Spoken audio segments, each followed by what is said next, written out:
नहीं चलते, फिर मैं आपके पास वापस लौट के आता हूँ। And we are now projecting 6.7% for the full year 22-23. And within that, there are 3 or 4 points which need to be noticed.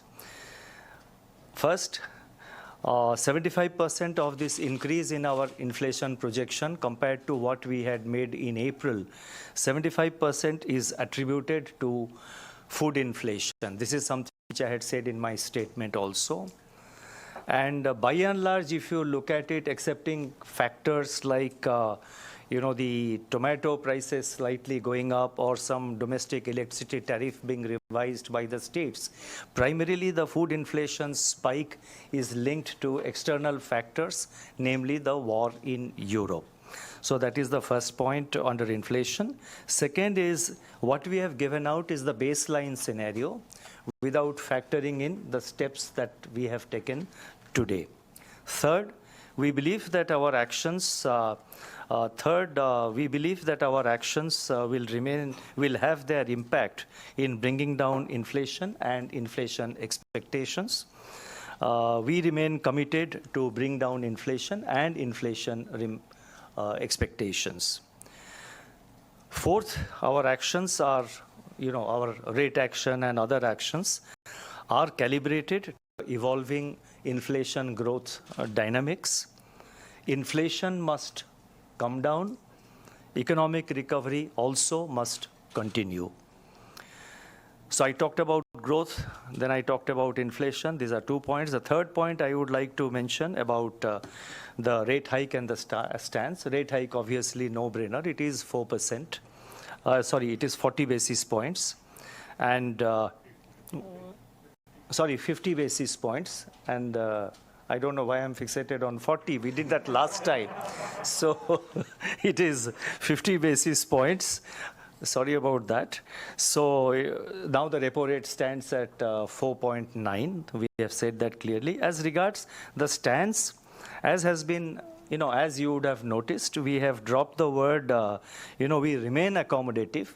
That is mainly to give greater clarity to the market. But we have said that we are now focusing on withdrawal of accommodation. Now, what does that mean? It means that we are now completely focused on withdrawal of accommodation. But still, if you look at the rates, in terms of rates, we are still below. We are still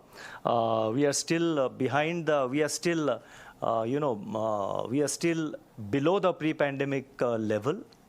In terms of liquidity, the liquidity surplus in the market, surplus liquidity is higher than the pre-pandemic level. So that is what we mean. In that sense, the stance still remains accommodative, but we are now completely focused on withdrawal of accommodation, and I think this gives greater clarity to the market and to all the stakeholders. And to all of you who are who would be analyzing and writing about it. The fourth point is with regard to liquidity. Liquidity, I think there was a lot of speculation around CRR. We have not increased the CRR. The liquidity withdrawal going forward will be calibrated and measured. And we will ensure that adequate liquidity is available to meet the productive requirements, to meet the credit requirements of the economy, that is the bank credit requirements. And fifth and final, as I have very clearly mentioned in my statement, we are not, that is the RBI is not bound by any stereotypes and conventions. The RBI will continue to be dynamic and pragmatic in our approach. I'll stop here and we'll now take the questions. Over to you, Yogesh. Thank you, sir, for the opening remarks. Sir, I will call out the names and then we will... तो RBI governor अपनी बात रखते हुए उन्होंने वही सारी चीज़ें